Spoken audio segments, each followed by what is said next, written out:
Good morning students. आप लोगों ने टेंथ के एग्जाम्स दिए हैं और टेंथ के एग्जाम्स देने के बाद जो सबसे बड़ा क्वेश्चन मार्क हमारे सामने होता है वो ये होता है कि हम कौन सा सब्जेक्ट सेलेक्ट करें। 3 सब्जेक्ट्स हमारे पास ऑप्शंस होते हैं, साइंस, कॉमर्स एंड आर्ट्स। अब उनमें से सबसे बेस्ट सब्जेक्ट हमारे लिए कौन सा होगा, करियर किस में सबसे अच्छा हम बना सकते हैं, पैसा सबसे कम किस में लगेगा, प्रोफेशनल लाइफ सबसे अच्छी किस में होगी, ये बहुत सारे क्वेश्चंस हमारे सामने रहते हैं। अब ऐसे में कोई बोलता है कि सर साइंस ले लें, कोई बोलता है कॉमर्स ले लें, कोई बोलता है आर्ट्स ले लें, हमारे कजन्स ने साइंस ले रखी है, तो हम भीड़ में भाग रहे हैं। जनरली क्या होता है बेटा, आप लोगों को अपना फ्यूचर खुद को बनाना है, हार्डवर्क खुद को करना है, सब्जेक्ट खुद को करना है। क्लियर? तो आप लोग तीनों ही सब्जेक्ट्स का प्रॉपर एनालिसिस करके फिर देखें कि आपके लिए सबसे बेस्ट क्या है जिसमें आप अपनी ग्रोथ कर सकते हो। अब इसी दौरान आपका एक सब्जेक्ट जो है वो है कॉमर्स स्ट्रीम का है, जैसे साइंस है वैसे ही कॉमर्स है, वैसे ही आर्ट्स है। तो बेसिकली कॉमर्स स्ट्रीम किस तरह से आपके लिए यूजफुल है, कॉमर्स स्ट्रीम में क्या सब्जेक्ट्स हैं, अगर आप कॉमर्स लेते हो तो क्या फ्यूचर में आपके लिए करियर अपॉर्चुनिटीज हो सकती हैं, कॉमर्स में आपको क्या देखने को मिलेगा, ये सारी चीजें आपको इसमें बताई जाएंगी। तो first of all I introduce myself Deepak Kumar Soni, former faculty of engineers point Khairtal. Business study subject जो है कॉमर्स का वो मैं लेता हूं। और आपको जब सब्जेक्ट हम चूज करेंगे तो सबसे पहली चीज सब्जेक्ट की हमें नॉलेज होनी चाहिए। तो कॉमर्स सब्जेक्ट पढ़ने से पहले उसके अंदर क्या क्या सब्जेक्ट्स हैं वो पढ़ने से पहले हमें उस स्ट्रीम की नॉलेज होनी चाहिए, कॉमर्स की नॉलेज होनी चाहिए कि कॉमर्स क्या है। देखिए बेसिकली आपका जो सब्जेक्ट मैंने आपको बताया कि मैं बिजनेस स्टडी सब्जेक्ट लूंगा, तो कॉमर्स में आपके पास हिंदी इंग्लिश तो खैर कंपलसरी सब्जेक्ट्स हैं, अकाउंटेंसी एक प्रैक्टिकल सब्जेक्ट है, बिजनेस स्टडी एक थियोरेटिकल सब्जेक्ट है, और इसके अलावा आपके पास ऑप्शनल सब्जेक्ट्स हैं जिसके अंदर आपके पास कंप्यूटर साइंस है, इसके अलावा इकोनॉमिक्स है, मैथमेटिक्स है, और भी बहुत सारे हैं, टाइपिंग है। तो मैं बिजनेस स्टडी स्टार्ट करने से पहले आपके साथ कॉमर्स स्टार्ट करता हूं कि कॉमर्स क्या है, कॉमर्स में हम क्या सीखने को मिलेगा, और इसी के साथ हम सब्जेक्ट को भी इंट्रोड्यूस करते चले जाएंगे। तो लेट्स स्टार्ट। देखिए कॉमर्स का मतलब क्या है, वाणिज्य। कॉमर्स में बेटा 2 चीजें शामिल होती हैं, क्या क्या, एक तो व्यवसाय यानी बिजनेस, और व्यवसाय की सहायक गतिविधियां यानी एक्सेलरीज ऑफ ट्रेड या हेल्पफुल एक्टिविटी या supporting activities of business. 2 parts में कॉमर्स डिवाइडेड है, एक तो बिजनेस पार्ट और एक वो सारी एक्टिविटीज जो बिजनेस को ऑपरेट करने में बिजनेस की हेल्प करती हैं। अब यहां बात आती है कि बिजनेस क्या है। देखिए कोई भी व्यक्ति जो अपना जीवन यापन करने के लिए या पैसा कमाने के लिए कोई काम कर रहा है, मॉनिटरी एक्टिविटीज कर रहा है जिससे वो पैसा अरेंज कर सके अपना जीवन यापन करने के लिए, मॉनिटरी एक्टिविटीज कर रहा है, इकोनॉमिक एक्टिविटी कर रहा है, तो वो सारी एक्टिविटीज उसका जीवन यापन करने में उसको मॉनिटरी हेल्प करती है। अब ये मॉनिटरी एक्टिविटीज को 3 पार्ट्स में बेसिकली डिवाइडेड है। एक तो आपका बिजनेस जो हम डिस्कस करेंगे, इसके अलावा एक है आपका एम्प्लॉयमेंट यानी रोजगार यानी कि जॉब वगैरह हम करते हैं वो, और एक आता है आपका प्रोफेशन यानी कि पेशा, जिसमें chartered accountancy, doctors, engineers, civil engineers, ये सब उसमें आते हैं। तो बेसिकली हम बात करते हैं बिजनेस की।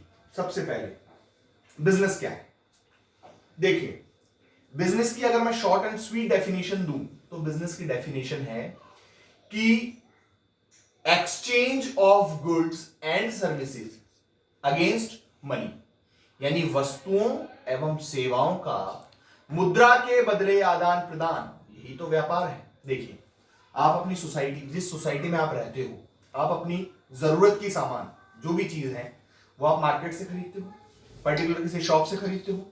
हम किसी शॉप पर जाते हैं, लाइक मोबाइल शॉप पर हम गए, मोबाइल शॉप पर हम मोबाइल खरीदेंगे, पैसा देंगे, मोबाइल ले लेंगे। मोबाइल इज अ प्रोडक्ट, ठीक है, एक वस्तु है, एक थिंग है। इसी तरह से हम फुटवेयर की शॉप पर जाते हैं और शूज ले लेते हैं, वो भी एक प्रोडक्ट है, एक थिंग है, पैसा दिया वो हमने ले लिया। इसी तरह से हम राशन की, किराना की शॉप पर जाते हैं, किराना का सामान लेते हैं, ये सब गुड्स हैं, वस्तुएं हैं। जो हमारे दैनिक जीवन यापन के लिए जरूरी है। तो जैसा कि मैंने आपको बताया कि व्यक्ति अपनी मॉनिटरी नीड्स पूरी करने के लिए जो एक्टिविटीज कर रहा है, आप मार्केट जा रहे हो, अपनी रिक्वायरमेंट की गुड्स खरीद रहे हो, जिस शॉप से वो गुड्स आप खरीद रहे हो वो शॉप आपके लिए क्या कर रही है? वो आपकी नीड की वस्तुएं आपको प्रोवाइड करा रही है, वो वस्तुएं आपको दे रही हैं जिससे आप अपनी नीड सेटिस्फाई कर सकते हो, और उसके बदले आप उन्हें क्या दे रहे हो? पैसे। तो वो क्या कर रहे हैं? व्यापार। वो लोग क्या कर रहे हैं? व्यापार। यानी कि हमने उन्हें पैसा दिया और उन्होंने हमें हमारी रिक्वायरमेंट की वस्तु दी, चाहे मोबाइल हो, चाहे कपड़े हो, चाहे क्या नाम से सब्जी हो, किराना का सामान हो, व्हाटएवर जो हमारे दैनिक जीवन में हमें जरूरी है, वो सब हमें मार्केट में अवेलेबल है। तो वस्तुओं एवं सेवाओं का मुद्रा के बदले आदान प्रदान, यही क्या है? व्यापार। Exchange of goods and services against money is called business. Sir वस्तुएं तो समझ में आ गई, सेवाएं कैसे? देखिए, अचानक से जब हमारी तबीयत खराब हो जाती है और हमें क्लिनिक के पास जाते हैं, क्लिनिक में डॉक्टर बैठा है और वो हमको मेडिसिन लिख के देगा, इंजेक्शन लगा के देगा, ग्लूकोज देगा और उसके बदले वो हमसे फीस चार्ज करेगा। क्या डॉक्टर जो आपको ट्रीटमेंट दे रहा है उसका कोई फिजिकल एग्जिस्टेंस है? नहीं। आप उसको सिर्फ फील कर सकते हो कि इसका इलाज अच्छा है, इसका ट्रीटमेंट अच्छा है या बुरा है। वो फिजिकल एग्जिस्टेंस नहीं रखता है। डॉक्टर ये नहीं देगा कि साहब मैंने आपको 1 किलो ट्रीटमेंट दिया है, या डॉक्टर ऐसे नहीं बोलेगा मैंने आपको ब्लैक कलर का ट्रीटमेंट दिया है।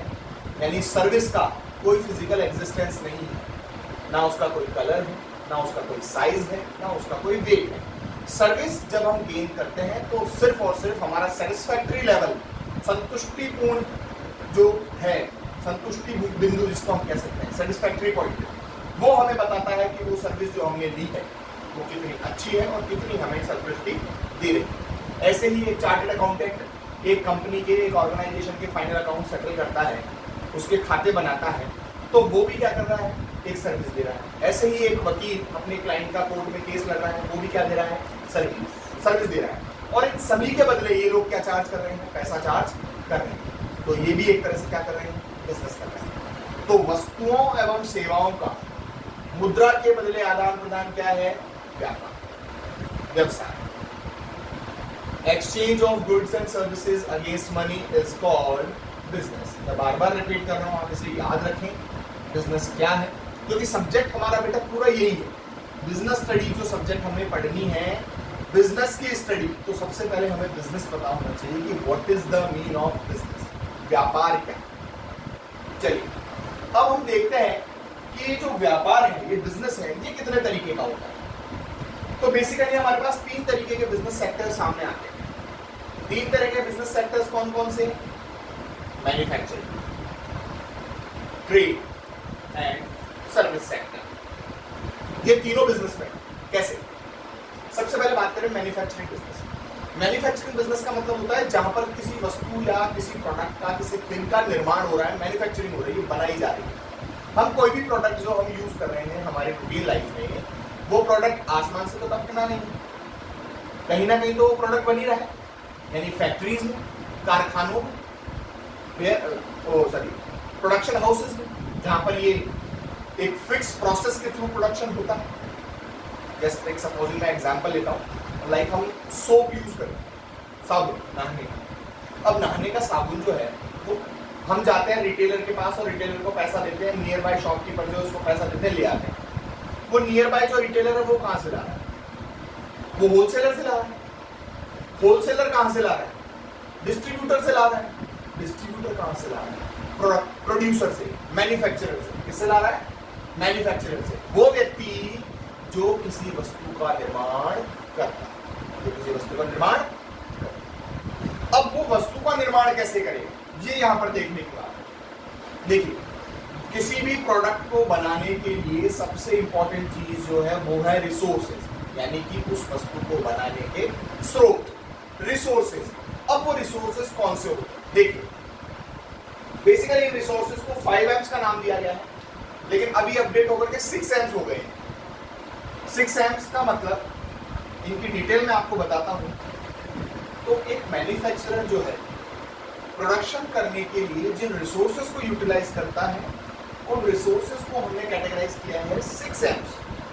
मैंने उन्हें नाम दिया है 6 M's, यानी 6 M। अब इन 6 M's का डिस्क्रिप्शन क्या है देखिए। मनी यानी पैसा, पूंजी। मैन यानी कि ह्यूमन, मानव। मटेरियल यानी सामग्री या कच्चा माल, रॉ मटेरियल। मशीन, जो हमारे पास एडवांस्ड मशीन्स हैं, टेक्नोलॉजी है वो। मेथड, किसी भी काम को करने का तरीका। एंड मार्केट, जहां पर हम हमारे प्रोडक्ट्स और सर्विसेज को सप्लाई करें। ये 6 M's जो हैं इनको कलेक्टिवली एक जगह कलेक्ट करके और फिर उसके ऊपर एक मैन्युफैक्चरर क्या करता है, प्रोसेस करता है। प्रोसेस करने के बाद जो आउटपुट आएगा वो आउटपुट क्या होगा, आपका प्रोडक्ट। जैसे सपोज मैं एक एग्जांपल लेता हूं, लक्स एक सोप। अब लक्स सोप को बनाने के लिए ये सब चीजों की रिक्वायरमेंट होगी। पैसा सबसे इंपॉर्टेंट रिक्वायरमेंट है। पैसे से आप क्या करोगे, मशीन्स, मटेरियल्स, ये सब हायर करोगे। अब ये मशीन्स और मटेरियल्स हायर करने के बाद इनको यूटिलाइज करने के लिए हमें ह्यूमन पावर भी चाहिए, मैन पावर भी चाहिए, जो उसको एक परफेक्ट शेप देगा। मशीन्स के अंदर अपने आप को प्रोडक्ट उठ के जाएगा। लेबर हमें चाहिए, श्रमिक हमें चाहिए, एम्प्लॉयज चाहिए, वो भी हमें एक इंपॉर्टेंट रिसोर्स के रूप में काम करेंगे। मेथड, बनाने का तरीका। एंड मार्केट, जहां पर हमने बेचे। तो इन रिसोर्सेज को एक साथ कलेक्टिवली हमने यूटिलाइज किया और यूटिलाइज करने के बाद हमारा प्रोडक्ट आ गया। प्रोडक्ट जैसे ही मार्केट में लॉन्च होगा तो मार्केट में जब लोग उसको पसंद करेंगे, लाइक डिसलाइक करेंगे, तो उससे हमें पता चलेगा हमारा प्रोडक्ट कितना अच्छा बना है या क्या उसमें कमियां हैं, यानी क्या हमें उसका एडवांटेज मिल सकता है या क्या उसके ड्रॉबैक्स रहेंगे, जिसके ऊपर हमें वर्कआउट करना है। और ये फीडबैक आने के बाद हम उस प्रोसेस को कंटिन्यूअसली चलाते हैं। ये है मैन्युफैक्चरिंग बिजनेस, जहां पर रिसोर्सेज को कलेक्टिवली यूटिलाइज करते हुए किसी परफेक्ट शेप में ढाला जाता है, किसी पर्टिकुलर प्रोडक्ट बनाया जाता है और फिर उस प्रोडक्ट को बनाने के बाद मार्केट में उसकी सप्लाई दी जाती है। तो ये भी एक बिजनेस ही है। हम पहले रिसोर्सेज लगा रहे हैं, अपनी लागत, अपनी कॉस्ट खर्च कर रहे हैं और कॉस्ट खर्च करने के बाद एक प्रोडक्ट हम बना रहे हैं और उस प्रोडक्ट को मार्केट में सप्लाई कर रहे हैं। ये एक बिजनेस। सेकंड कैटेगरी है ट्रेड। ट्रेड में क्या होता है बेटा, ट्रेड के अंदर बनी बनाई वस्तु को खरीदा जाता है और उसको प्रॉफिट मार्जिन जोड़ करके आगे बेचा जाता है। जैसे सपोज करें ये मैन्युफैक्चरर है जो फैक्ट्री में माल बना रहा है, क्या बाजार में आके भी वही बेचेगा? कस्टमर तक माल क्या वही बेच के जाएगा? क्या आप माल खरीदने जाते हो, लक्स साबुन में खरीदने जाऊंगा तो फैक्ट्री के मालिक से खरीद के लाऊंगा क्या? नहीं, मैं किसके पास जाऊंगा? शॉपकीपर के पास। तो मैन्युफैक्चरर से लेके कंज्यूमर के बीच में बहुत सारे मीडिएटर्स हैं। अब बहुत सारे मीडिएटर्स कौन कौन है? लाइक डिस्ट्रीब्यूटर, होलसेलर, रिटेलर, फिर कंज्यूमर का नंबर। कंज्यूमर वो जो उस वस्तु का लास्ट कंजम्पशन करेगा, आखिरी उपभोग जो करेगा वो है उपभोक्ता। इसके अलावा बाकी सब क्या है? मीडिएटर्स, चाहे वो डिस्ट्रीब्यूटर हो। डिस्ट्रीब्यूटर क्या कर रहा है? मैन्युफैक्चरर से प्रोडक्ट खरीद रहा है, उसमें अपना प्रॉफिट मार्जिन जोड़ रहा है, होलसेलर को बेच रहा है। होलसेलर क्या कर रहा है? अपना प्रॉफिट मार्जिन जोड़ रहा है और रिटेलर को बेच रहा है। रिटेलर क्या कर रहा है? अपना प्रॉफिट मार्जिन जोड़ रहा है और कंज्यूमर को बेच रहा है। तो ये सब मीडिएटर्स और ये सब कर रहे हैं ट्रेड। क्यों? क्योंकि ये बनी बनाई वस्तु खरीद रहे हैं और उसमें अपना लाभ जोड़ रहे हैं, प्रॉफिट जोड़ रहे हैं और फिर आगे सप्लाई कर रहे हैं। तो मैन्युफैक्चरिंग बिजनेस और ट्रेड बिजनेस में डिफरेंस क्या हुआ? यहाँ तो रिसोर्सेज को कलेक्ट करके एक पर्टिकुलर प्रोडक्ट बनाया जा रहा है फैक्ट्रीज में, और ये क्या कर रहे हैं? व्यापार ये भी है, व्यापार ये भी, व्यवसाय ये भी है, व्यवसाय ये भी है। पर इस व्यवसाय में क्रिएटिविटी यानी वस्तुओं का निर्माण किया जा रहा है और यहाँ पर बनी बनाई जो यहाँ पर निर्माण की गई है वस्तुएं, जिनका प्रोडक्शन यहाँ हुआ है, उनको आगे फर्दर बेचा जा रहा है प्रॉफिट जोड़कर के। ये दूसरा टाइप का व्यवसाय। तीसरा आता है आपका सेवा क्षेत्र। जैसे कि मैंने आपको बताया सर्विस सेक्टर। बिजनेस को चलाने के लिए बहुत सारी सर्विसेज हैं या बहुत सारे बिजनेस ऐसे हैं जो सर्विस सेक्टर में ही डील कर रहे हैं। जैसे स्कूल कोई प्रोडक्ट दे रहा है आपको, आप स्कूल के अंदर जाते हो, एजुकेशन काले कलर की होती है, पीले कलर की होती है, रेड कलर की होती है, नहीं पता। हम किसी स्कूल में जाते हैं, वहाँ 3-4 दिन डेमो क्लासेस लेते हैं, तब हम फील करते हैं कि नहीं यार स्कूल अच्छा है या बुरा, वहाँ का मैनेजमेंट भी। वो आपको क्या दे रहे हैं? सर्विस, जहाँ पर वाटर कूलर की भी व्यवस्था है और क्या नाम के स्टेडियम्स भी हैं, खेलने का प्रॉपर कोर्ट बना के, इंडोर आउटडोर गेम्स की पूरी फैसिलिटीज़ हैं, बहुत सारी चीज़ें हैं जिनसे हम अट्रैक्ट करते हैं। वो जितनी ज़्यादा क्लास सर्विसेज होंगी, जितनी ज़्यादा अच्छी सर्विसेज होंगी, उतना ही ज़्यादा हमारा सेटिस्फैक्शन लेवल बढ़ेगा। तो स्कूल बिजनेस क्या है? सर्विस सेक्टर है जो आपको सेवा देगा, सोसाइटी को एजुकेट करने की सेवा देगा। हॉस्पिटल्स, ये भी आपकी सर्विसेज में है। किसी भी हॉस्पिटल के बाहर जाओ, आपके पास ये लिखा रहेगा आपातकालीन सेवाएं 24/7 इमरजेंसी सर्विसेज। इसका मतलब अगर रात को 2 बजे भी मेरा सिर दुखेगा तो मैं हॉस्पिटल जाकर के वो सर्विस ले सकता हूँ। मुझे बताएंगे नहीं कि कल सुबह आना 10 बजे ऑफिस खुलेगा, any time you can go. तो ये भी क्या है? आपकी सेवा में लगे हुए बिजनेस, सर्विस सेक्टर्स में काम कर रहे हैं। बैंक्स भी क्या कर रहे हैं? हमें सर्विसेज दे रहे हैं। किस चीज की सर्विस देते हैं? आपका पैसा जो आप कमा रहे हैं उसको सिक्योर रखने। आपके पास ज्वेलरी है, उस ज्वेलरी को आप बैंक में लॉकर लेकर क्या रख सकते हैं? सेफ रख सकते हैं। बहुत सारी चीजें हैं। इसी तरह से और भी बहुत सारे बिजनेसेस हैं जो सर्विस सेक्टर में डील करते हैं। ये सब जो है, ये सब व्यापार है, चाहे वो मैन्युफैक्चरिंग बिजनेस हो, चाहे वो ट्रेडिंग बिजनेस हो, चाहे वो सर्विस सेक्टर का बिजनेस हो। इस बिजनेस का मतलब मैंने आपको बताया, वस्तुओं एवं सेवाओं का मुद्रा के बदले आदान प्रदान ही क्या है? व्यापार है। एक्सचेंज ऑफ मनी यहाँ भी है, एक्सचेंज ऑफ मनी यहाँ भी है, एक्सचेंज ऑफ मनी यहाँ भी है। और मनी जब आप दोगे तो मनी के बदले में आप कुछ गुड्स और कुछ सर्विसेज गेन करोगे, कुछ ना कुछ कंसिडरेशन आपको जरूर है। तो ये हुए व्यापार। अब इस कॉमर्स का दूसरा सेगमेंट है, इसी बिजनेस को चलाने के लिए कुछ हेल्पफुल एक्टिविटीज हैं जिन्हें हम एक्सेलरीज ऑफ ट्रेड कहते हैं या हेल्पफुल एक्टिविटीज ऑफ बिजनेस कहते हैं। कौन सी हो सकती है? देखिए, कम्युनिकेशन, संचार। आज का दौर एडवांस दौर है। सपोजिंग दैट जयपुर के अंदर अगर मेरी मैन्युफैक्चरिंग कंपनी है, मेरी फैक्ट्री है, तो मैं क्या सिर्फ जयपुर में माल बेचूं? नहीं, मैं पूरे इंडिया में माल बेच सकता हूँ। कम्युनिकेशन जितना मेरा स्ट्रॉन्ग है, मेरे कम्युनिकेशन चैनल जितने स्ट्रॉन्ग है। दिल्ली से ऑर्डर आना है, अब दिल्ली से ऑर्डर आएगा तो आदमी या उसको ट्रेन में या बस में तो मेरे पास भेजेंगे नहीं, वो मुझे मेल कर सकते हैं, वो मेरे को ऑनलाइन सर्च करके क्या कर सकते हैं? ऑर्डर कर सकते हैं। ये है कम्युनिकेशन। टेलीफोनिक कॉन्टैक्ट हुआ, फैक्स हुआ, ईमेल हुआ, ये सब क्या? इंटरनेट, सबसे इंपॉर्टेंट इंटरनेट। ये सब क्या है? ये सब कम्युनिकेशन के बाद, एक दूसरे को जोड़े रखने के बाद, संचार के बाद। ये भी क्या है? व्यापार को चलाने की बहुत बड़ी हेल्पफुल एक्टिविटी है।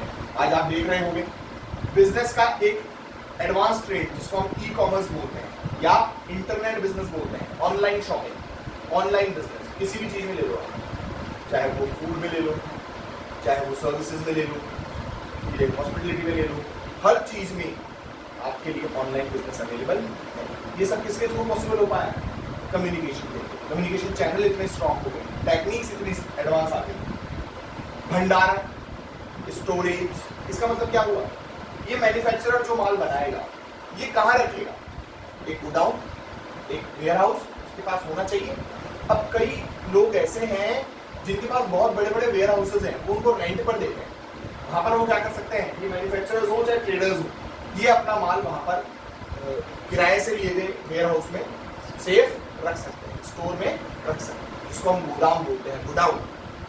इसी तरह से यातायात, ट्रांसपोर्ट, माल को एक जगह से दूसरे जगह ले जाने के लिए जो हेल्पफुल एक्टिविटीज है वो क्या है? ट्रांसपोर्टेशन। ट्रक्स के थ्रू माल जा रहा है, ट्रेन्स के थ्रू माल जा रहा है, शिपिंग के थ्रू माल जा रहा है, फ्लाइट्स के थ्रू माल जा रहा है। ये सब क्या है? ये सब आपके ट्रांसपोर्टेशन के माध्यम जिनसे आप माल को इधर से उधर भेज सकते हैं। दिल्ली से माल का ऑर्डर आया, अब दिल्ली से माल, जयपुर से माल चल के तो जाना नहीं है, या किसी व्यक्ति के कंधे में ला दिए तो मैं भेजूंगा नहीं, टैक्सी में जाएगा नहीं, बाइक पे जाएगा नहीं, कार में जाएगा नहीं। हजारों किलो का माल तो किसमें जाएगा? फिर हो जाता है ट्रांसपोर्टेशन। और ट्रांसपोर्टर्स, ये भी एक अपने आप के अंदर इन्होंने बिजनेस डेवलप कर लिया। लोग बाग क्या कर रहे हैं? ट्रांसपोर्ट सर्विसेज दे रहे हैं, ट्रक्स किराए पर दे रहे हैं कि साहब हमसे ट्रक्स आप क्या ले लो, रेंट पे ले लो।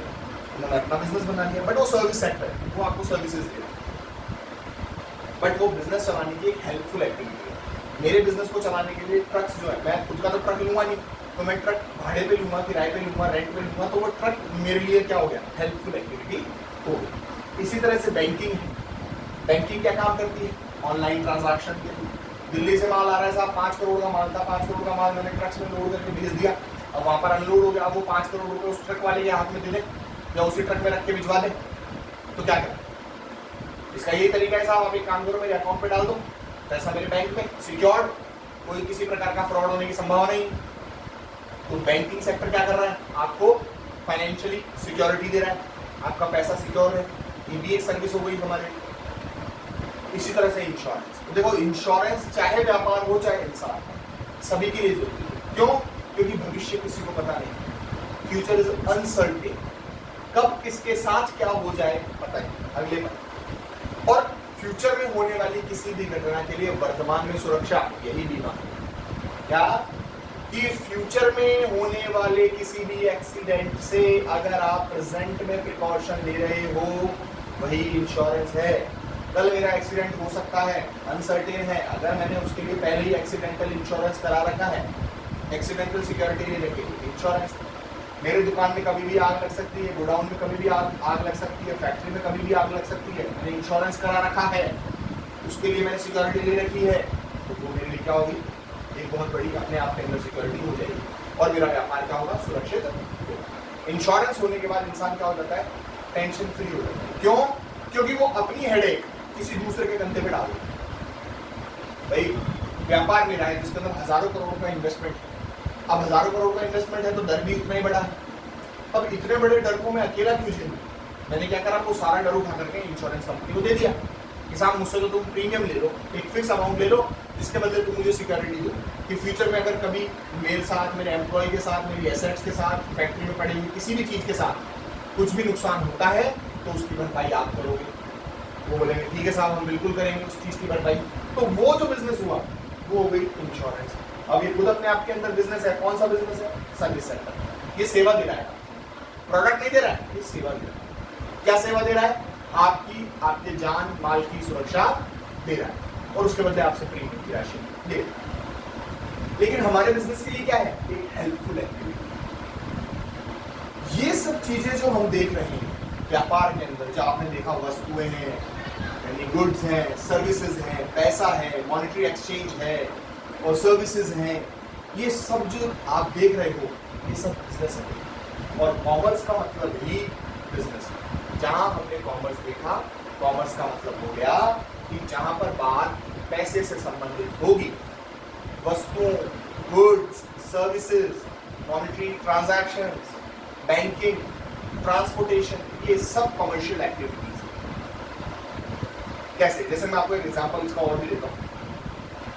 घर में मम्मी खाना बना रही है और हमें खाना खिला रही है, क्या ये एक कमर्शियल एक्टिविटी, इकोनॉमिकल एक्टिविटी? नहीं। क्या उसके बदले वो पैसा चार्ज कर रही है? नहीं। लेकिन अगर हम यही खाना रेस्टोरेंट में खाने जाएं तो रेस्टोरेंट हमसे पैसा चार्ज करेगा कि नहीं? तो वो कौन सी एक्टिविटी होगी? Economical activity. बात समझ आ रही है कि किसी भी सर्विस को या प्रोडक्ट को लेने के लिए जो हम पैसा एक्सपेंड करते हैं और जिसके बदले हमें वो प्रोडक्ट और सर्विस मिलता है, वही तो व्यापार है, उसी को तो हम बिजनेस कहते हैं। अच्छा, इसी बिजनेस के साथ जुड़ी हुई और भी बहुत सारी चीजें हैं। जैसे हम एम्प्लॉयमेंट की बात करें, एम्प्लॉयमेंट यानी होता है रोजगार। पैसा कमाने के और भी बहुत तरीके, ये नहीं है कि सिर्फ व्यापार ही एकमात्र जरिया है जिससे आप पैसा कमा सकते हो, नहीं, और भी बहुत तरीके हैं। कैसे? जैसे हम बात करें रोजगार, नौकरी, जॉब, एम्प्लॉयमेंट। इसका मतलब है कि आप किसी कंपनी में, किसी इंस्टीट्यूशन में आप अपनी सर्विसेज दे रहे हो और उस सर्विसेज के बदले में आपको एक फिक्स अमाउंट पर मंथ की एक फिक्स रेट को मिल रहा है, सैलरी जिसे हम बोलते हैं। तो ये क्या है? जॉब। अच्छा, इसमें रिस्क नहीं, इसमें तो रिस्क नहीं कि आपका बिजनेस लॉस में भी जा सकता है, प्रॉफिट में भी, लेकिन जॉब में रिस्क पर प्रॉफिट मेकिंग किसमें ज्यादा है? बिजनेस में ज्यादा है। इसमें प्रॉफिट्स की कोई लिमिट नहीं है, जबकि वहां पे अर्निंग की क्या है? लिमिट। जॉब में तो सर्टेन ही है कि भाई आपकी सैलरी, आपकी नीड्स उस सैलरी के अंदर ही क्या होंगी, उस सैलरी के क्राइटेरिया में ही होंगी। यहाँ तो आपके पास जितने अच्छे एफर्ट्स हैं आप उतना ज्यादा से ज्यादा पैसा कमा सकते हैं। अच्छा, इसके अलावा एक तीसरा सेक्टर आता है प्रोफेशन, यानी कि पेशा। इसमें क्या होता है कि एक व्यक्ति के पास किसी भी सेक्टर की प्रोफेशनल नॉलेज होती है, पर्टिकुलर नॉलेज होती है, जैसे डॉक्टर। और डॉक्टर्स में भी अलग अलग क्राइटेरिया है साहब, ये डायबिटीज का है, ये क्या नाम से बीपी का है, ये ऑर्थोपेडिक्स है, और ये क्या नाम से इसमें सर्जन हैं, ये मतलब न्यूरो सर्जन, अलग अलग तरीके के अलग अलग क्राइटेरिया के डॉक्टर्स हैं, अलग अलग क्षेत्र के प्रोफेशनलिस्ट हैं। इसी तरह से चार्टर्ड अकाउंटेंट है, इसी तरह से कंपनी सेक्रेटरी हैं, इसी तरह से आपके लॉयर्स हैं, वकील, इसी तरह के आपसे इंजीनियर्स हैं। ये सब लोग क्या है बेटा, ये सब अपने अपने सेक्टर्स के महारथी प्रोफेशनल हैं। इन्होंने एक पर्टिकुलर रिकॉग्नाइज्ड इंस्टीट्यूशन से डिग्री ली, इनको एक मेंबरशिप नंबर मिला, एग्जामिनेशंस पास किए हैं, ट्रेनिंग ली है, तब जाके ये प्रोफेशनल बने। तो ये भी क्या कर रहे हैं, बिजनेस दे रहे हैं, सर्विस दे रहे हैं। आप एक क्लिनिक पे जाते हो, वहाँ पे आपकी सर्विस देने के लिए डॉक्टर बैठा है, वो भी बिजनेस करते हैं, लेकिन वो खुद क्या है, प्रोफेशनल। तो ये सब चीज़ें बेटा इसी चीज़ के सराउंडिंग घूमने, ये है आपका मेन सोर्स। पैसा आपने कर लेना, मेन सोर्स कहाँ गया, बिजनेस। ये सब्जेक्ट जो है ये आपको यही चीज़ें सिखाएगा कि कॉमर्स में आप किस तरह से आगे बढ़ सकते हो, क्या क्या आपके पास करियर अपॉर्चुनिटीज़ होंगी, ये सब चीज़ें आपके लिए फ्यूचर में किस तरह से हेल्पफुल होंगी। लेकिन एक बात जो सबसे इम्पॉर्टेंट है वो ये है, कॉमर्स सेक्टर जो है बेटा वो ऐसा सेक्टर है जिसमें इंसान, एक स्टूडेंट कम समय के अंदर अच्छे से अच्छे एफर्ट्स लगा के ज़्यादा से ज़्यादा मनी रेज कर सकते हैं। उसका रीज़न ये है कि इसमें करियर अपॉर्चुनिटीज़ 12th के बाद ही स्टार्ट हो जाती है। आपने जैसे ही 12th अच्छे मार्क्स से पास किया, आपके पास बहुत सारी करियर अपॉर्चुनिटीज़ आ जाती है। आप अकाउंटेंट बन सकते हो, आप किसी फर्म के साथ जुड़ के प्रोफेशनली एक्टिव उसमें अकाउंटिंग लाइन में जा सकते हो। इसके अलावा आप कोई कोर्स करके, डिग्री डिप्लोमा कोर्स करके आगे फ्यूचर करियर बना सकते हो। MBA वगैरह, BBA वगैरह, ये सारे सेक्टर्स जो है वो सब कॉमर्स के हैं। बहुत सारी करियर अपॉर्चुनिटीज़ हैं कॉमर्स के अंदर। और कॉमर्स में जो सबसे इम्पोर्टेंट सब्जेक्ट्स हैं, अकाउंटेंसी एंड बिजनेस, ये दो सब्जेक्ट्स आपके ऐसे मेजर सब्जेक्ट्स हैं, जब तक आपकी कमर्शियल लाइफ है, कॉमर्स आपके जीवन से जुड़ा हुआ है, ये दोनों सब्जेक्ट्स आपसे कभी नहीं छूटेंगे। इनको आपको बहुत मन लगा के पढ़ना है, बहुत अच्छे से पढ़ना है, समझ के पढ़ना है, बहुत डीप नॉलेज आपको उनकी लेनी है, और बहुत डीप नॉलेज हम आपको उन सब्जेक्ट्स की देंगे। आप ये, आई होप आपने जो सब्जेक्ट पढ़ा, इंट्रोडक्शन पढ़ा, ये आपको थोड़ा अच्छा लगा होगा, समझ में आया होगा। और कल से जो हम देखेंगे वो हम सब्जेक्ट के रिगार्डिंग बात करेंगे। इस जिस सब्जेक्ट को मैं पढ़ाने जा रहा हूँ, बिजनेस स्टडी सब्जेक्ट को मैं पढ़ाने जा रहा हूँ, उस सब्जेक्ट में क्या है, आपके RBSc के जो कोर्स में क्या दिया है, वो हम कल से डिस्कस करेंगे। आई होप आपको ये चीज़ समझ में आई होगी। Thank you so much. अगर लिखना चाहें तो आप इस चीज़ को लिख सकते हैं।